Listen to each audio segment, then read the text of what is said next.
இந்த 7 டாக்குமெண்ட்ஸ் இல்லாமல் உங்களுடைய கரண்ட் கம்பெனிலேருந்து நீங்கள் ரிலீவே ஆகாதீங்க. இந்த டாக்குமெண்ட்ஸை மிஸ் பண்ணிட்டு நீங்கள் ரிலீவ் ஆனீங்க அப்படின்னா it will cost you lot of time, it will cost you lot of money and also it will cost you lot of opportunities. அப்படி என்னடா அது அந்த டாக்குமெண்ட் அப்படின்னு சொல்லிட்டு கேட்டிங்க அப்படின்னா அதை தான் இந்த வீடியோவில் நம்ம டீட்டெயிலாக பார்க்க போகிறோம். என்ன அந்த டாக்குமெண்ட்டு, ஏன் அந்த டாக்குமெண்ட் இம்பார்ட்டன்ஸ், அந்த டாக்குமெண்ட் எப்படி கலெக்ட் பண்ணுறது நம்மளுடைய கரண்ட் எம்ப்ளாயர்கிட்ட இருந்து, இதான் டீட்டெயிலாக இந்த வீடியோவில் பார்க்க போகிறோம். இந்த சேனல் நீங்கள் இப்போ தான் ஃபஸ்ட் டைம் பார்க்குறீங்க அப்படின்னா, hi, I'm Karna, I'm a veteran and salary growth expert. I'm on a mission to help 1 lakh Tamil working professionals achieve their dream salary and dream promotion much faster than they ever thought possible. Let's get into the video.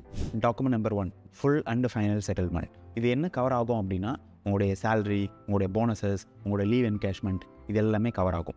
ஏன் இந்த document important அப்படின்னு சொல்லிட்டு கேட்டிங்க அப்படின்னா, because ஃபியூச்சரில் எதுவும் financial dispute வரக்கூடாது அப்படின்னா இந்த டாக்குமெண்ட் இஸ் இம்பார்ட்டன்ட். இதை எப்படி வாங்குறது அப்படின்னு சொல்லிட்டு கேட்டிங்க அப்படின்னா உங்களுடைய ஹெச்ஆர் கிட்ட போயிட்டு எக்ஸிட் ப்ராசஸ் அப்போ கேட்டிங்க அப்படின்னா they will give you this document. Second, relieving letter. இது எதுக்கு இம்பார்ட்டன்ட் அப்படின்னு சொல்லிட்டு கேட்டிங்க அப்படின்னா நீங்கள் அஃபிஷியலாக அந்த கம்பெனிலேருந்து எல்லா ஃபார்மாலிட்டிஸும் முடிஞ்சிச்சு அப்படின்றத கன்ஃபர்மேஷனுக்காக இந்த டாக்குமெண்ட் இஸ் இம்பார்ட்டன்ட். ஏன் இது இம்பார்ட்டன்ட் கேட்டிங்க அப்படின்னா நெக்ஸ்ட் கம்பெனி நீங்கள் ஜாயின் பண்ணுறப்போ அவங்க கேட்பாங்க உங்களோட ரிலீவிங் லெட்டர். இதை எப்படி வாங்குறது அப்படின்னு சொல்லிட்டு கேட்டிங்க அப்படின்னா ஹெச்ஆர் கிட்ட போயிட்டு கேட்டிங்க அப்படின்னா உங்களோட நோட்டீஸ் பீரியட் முடிஞ்சதுக்கப்புறம் they will be able to give you. அடுத்தது எக்ஸ்பீரியன்ஸ் லெட்டர். இது ஏன் இம்பார்ட்டன்ட் அப்படின்னு சொல்லிட்டு கேட்டிங்க அப்படின்னா நீங்கள் இத்தனை நாளாக இத்தனை வருஷமாக அந்த கம்பெனியில் ஒர்க் பண்ணீங்க அப்படின்றதுக்கு அதுதான் எவிடன்ஸ்.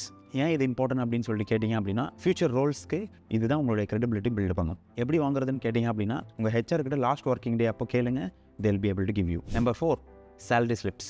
இது ஏன் இம்பார்ட்டன்ட் அப்படின்னு சொல்லிட்டு கேட்டிங்க அப்படின்னா நீங்கள் நெகோஷியேட் பண்ணுறப்போ ஃபியூச்சர் ரோலுக்கு போகிறப்போ இதெல்லாமே ஒரு எவிடன்ஸாக செயல்படும். இது எப்படி கலெக்ட் பண்ணுறதுன்னு கேட்டிங்கன்னா பேரோல் சாஃப்ட்வேர் உங்கள் கரண்ட் கம்பெனியில் இருந்தது அப்படின்னா அங்கிறத டவுன்லோட் பண்ணிக்கலாம். அப்படி இல்லைனா உங்களுடைய ஹெச்ஆர் கிட்ட கேட்டிங்கன்னா they should be able to give you, or payroll team கேட்டிங்கனாலும் they should be able to give you. அடுத்த TDS. இது எதுக்கு அப்படின்னா இது வந்துட்டு tax deduction and source certificate.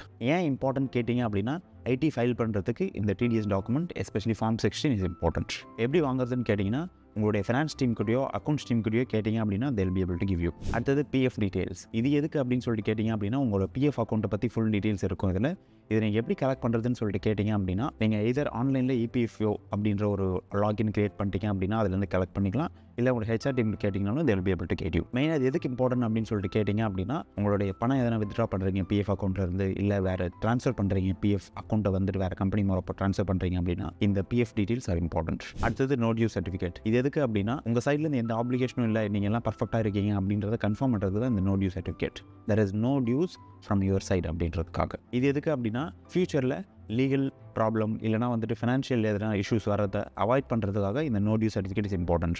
அப்புறம் வந்துட்டு நீங்கள் இதே பண்ணல அதை பண்ணல, இந்த டாக்குமெண்ட் இந்த ப்ராப்பர்ட்டி எடுத்துகிட்டு போயிட்டீங்க அதை எடுத்துகிட்டு போயிட்டீங்க, இதெல்லாம் வராமல் இருக்கிறதுக்கு இந்த no due certificate is important. இதை எப்படி வாங்கணும் அப்படின்னா நீங்கள் வெளில வரப்போ எல்லா ப்ராப்பர்ட்டி, எல்லா லேப்டாப் டாக்குமெண்ட்ஸ் எல்லாத்தையும் ஒப்படைச்சதுக்கப்புறம் நீங்கள் கேட்டிங்க அப்படின்னா கம்பெனி நோ டியூ சர்டிஃபிகேட் கொடுத்துருவாங்க.